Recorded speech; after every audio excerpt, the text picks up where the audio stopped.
I'm going to add Patrick now, but like we always say, two people will interpret one script two different ways. Yes. Welcome, Patrick. How are you doing? Good evening, ma'am. Oh, sorry, good day, ma'am. Very well. Thank you. First of all, congratulations. I enjoyed your original monologue. It was cool. You know, I liked it. I've seen the other things that you have done. You are an amazing actor. You're talented. Let me say that. Before we move on, you are very talented. Great job. Great job. Thank you, okay, now let's talk about your original. What made you choose that particular one? Okay, my original monologue was inspired by a personal event that happened, there's something you said in one of your teachings. You said that it's better off to have your monologue when it can personally relate to you, when you can tell, like you can feel it, not something so far from you. Yeah. So that particular one, it happened that your instructions to create a character came up as at the same time I just faced a particular incident that occurred, and I'm like, you know what, this is the perfect time to just bring this out. Funny enough, the line for that monologue came into my head while taking a shower. I had not penned it down. I was just taking my bath, and then the lines kept rolling because I've been thinking of this, and it's been burning in my heart for the period of time that event transpired. And when the line came rolling in, I penned it down. And shortly after, I went online and I saw your instructions to create a character. I'm like, perfect. I would just do this. It's just based on a personal happening. Yeah, I liked it. It was very powerful. I listened to it and I'm like, wow, this is deep. I have to ask him because I'm sure for someone to actually go this far, he must have experienced something similar, if not the same thing. So I'm glad you're saying this now because I could tell that it was very personal to you, and I felt it. So that was good choice. It's easier that way. So that way, people can feel it. And it's easier for you to go through the emotional ranges and everything. So that was good. Okay, now so let's talk about your before I go on to you giving Joshua feedback. You heard everything that he said? Yes, I did. Absolutely. Okay. I heard everything. Okay, so what do you think of that? Do you think it's something you would want to try again, knowing that the writer has said this is how I wanted it to be approached? Yes. One thing with creativity is having an open mind. So I'm not going to, subject myself to saying, okay, what I did is what it should be. I'm not the writer. He wrote it, and I believe he had the vision for what he wrote. Yeah. So with what he said, I'm surely going to do it. If you can remember, I kind of submitted late. That was due to, I remember you texting me, you sent me a DM about my late submission, and I had to apologize because I was under the weather at the time. And okay, that's not an excuse anyway, but I just had to do it. Regardless of how I was feeling at that time, I just had to, what, this is a task. I understand that. I have to, and at that time, I interpreted the character from two sides, but in as much as I know there is no excuse in giving your best delivery, I just felt, okay, when I read the script he sent me, what he did, because I watched this video today, what I saw was the first thing that came to my mind, that this is how he probably would have interpreted his character. I had not seen that video elsewhere. He did not post it on his page. Yeah. So I did that intentionally. Okay, ma'am. So I read it, I saw in my mind, because you also gave a teaching about backstories when it comes to monologues, not just jumping at it. Yeah. So when I wrote it down, even when he sent it, I still had to write one because there is a thing writing that monologue does for me. When I'm reading it, I get an interpretation from that. When I'm writing it as well, I also get in-depth meaning because the lines, as I'm scribbling them down, it speaks to me. So when I was writing it down, I was able to tell that this is how Joshua Richard is going to interpret his. So I thought, okay, how best can I do this that would not seem exactly the way he did his? I wouldn't want to be the edgy, the energy-filled kind of guy as a result of cocaine, the cracks, the drugs, and all of those things that goes in. I felt, okay, the best way I would want to do this, if I don't want to seem like him, is to come from an angle of someone who is at this point sober. I mean, it's 3:30 in the morning. I know, fine, people do that. People take all of those things in the morning. But I felt if this guy happens to be someone who's been going through, in that space of time, not just emotional trauma, but then the fact that he blames himself for the death of somebody. It might not even be his loved one. It could be maybe his sister. I didn't want to see that his girlfriend or his wife. Okay. I wanted to see that someone, maybe his mom, his dad, or maybe a neutral friend, or someone who looked up to him as, you know, as a protector, kinda. Yeah. So now, failing this person at that point, I thought, okay, you've been taking all of this, and the coke and all of this has really helped you believe that all is well, has really helped you stay through it. But on these days, I had to just stay away from it and see if you can get to forgive yourself. But then you still cannot forgive yourself. It's like, okay, the coke has really been keeping you alive, but then I want to stay away from this and see.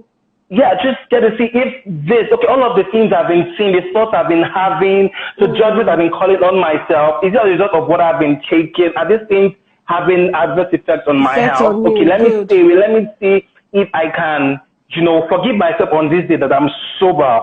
But then I realized that the character couldn't just forgive himself. If you know, funny enough, the monologue was really powerful for me, because when I read it, in as much as I was not feeling too good, I was not feeling too well, I started to push myself. I want to do this because I really want to feel the pain Joshua felt writing this. You know why I liked your interpretation? I mean, I understand when a writer says, oh, this is what I expected because of his vision. But I remember I also said, and I liked the fact that you did it your own way, because if you remember when Michael Edger did his version of Correct Dr. Gates, you saw that there was a difference. It's the same thing, same message, same everything, but different way of the different styles that they use. They both had different individual styles. And from the beginning, I said, I want everybody to do this exercise so that you will get to understand your individual style, your go-to, because everyone has a style, whether they like to admit it or not. Everyone has a style. Some people are more of, okay, first thing that comes to my mind is this. The first thing that comes to your mind is definitely not the first thing that will come to someone else's mind. So I actually like the fact that it was different. Yes, he wanted something because he wrote it. So the same way I know that you wanted something in yours, which we'll get to right now.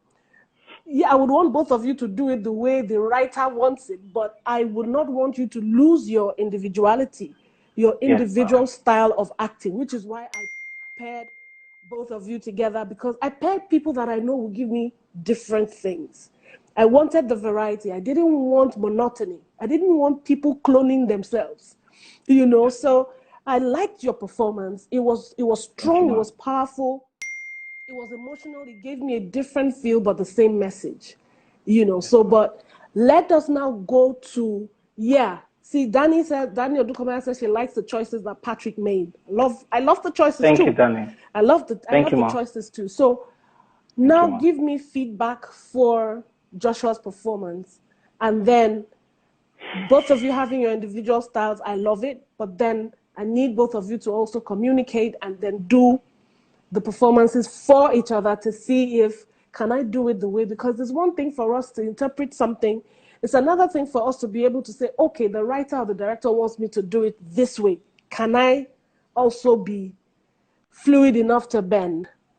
Am I also teachable enough to take corrections and switch it up? Can I do that as an actor? That's what this whole thing is about. So you give us feedback for Joshua's version of your monologue.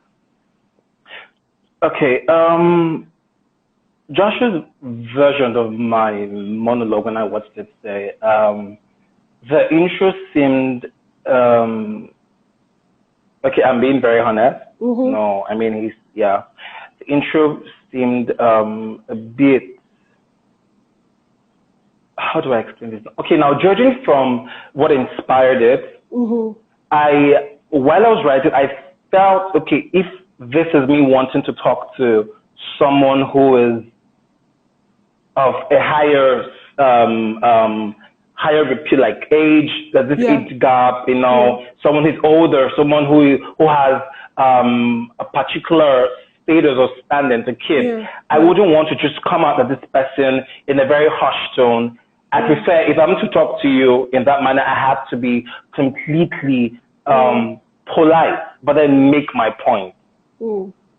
I'll be very subtle with you, but then I drop the hammer on the head and I walk out of you, you know. Because what I figured in my head was, when I watched his, I saw his to be someone who is probably trying to correct the wrongs in someone else's life, but then I couldn't get that sense of politeness, that element of being polite.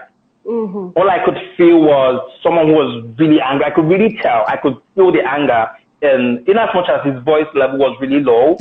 But then it's not about shouting. I could still feel the anger, no doubt. But I couldn't feel that sense of being polite or wanting to be polite. So in case this table turns around, it's not you won't be held at the neck. Oh, you are being rude and all of. No, I didn't see that. That was the first thing I looked out for when I watched the entire monologue.